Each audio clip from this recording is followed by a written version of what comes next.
आज होता सुट्टीनंतरचा ऋतूचा स्कूलचा पहिला दिवस, त्यामुळे सकाळीच लवकर उठावं लागलं. सगळी कामं आवरावी लागली कारण त्याच्यासाठी मला टिफिन पण बनवायचा होता आणि पाऊस 2 दिवस मात्र येत नव्हता, त्यामुळे थोडंसं बरं वाटत होतं. पावसाने मात्र कहर केलेला आहे यावर्षी. त्याच्यानंतर पहिलं तर काम असतं माझं जे अंघोळ झाल्यानंतर दारामध्ये रांगोळी वगैरे काढायची. पहिलं तर छान असं उंबरठा पुसून घेतला आणि लक्ष्मीची पावलं स्वस्तिक वगैरे काढून घेतली. त्याच्या बाजूला अगदी दररोजची छोटीशी रांगोळी जी आहे ती मी काढून घेते. त्याच्यानंतर त्याच्यावरती हळदी कुंकू वाहून उंबरठ्याची पूजा करून घेते. धूप वगैरे लावते, त्यामुळे सकाळचं वातावरण खूप छान होतं. तर ऋतू स्कूलला जायला तयार झालेला होता.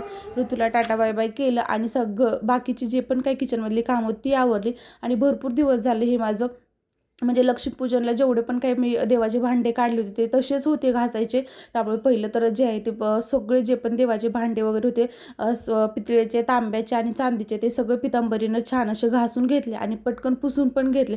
नाहीतर काय होतं ते डाग तांब्याच्या भांड्यावर तर लगेच पडतात. दुपारी जेवणासाठी मस्त अशी पात बनवली होती. पात, चपाती, काकडी, मस्त गरमागरम भात आणि त्याच्यासोबत होतं ताक. तर छान असं जेवण केलं आणि ताकाशिवाय आमच्या घरातलं कुणाचं हे जेवण कंप्लीट होत नाही. तो ऋतूचंही असेल, त्यालाही प्रचंड ताक आवडतं.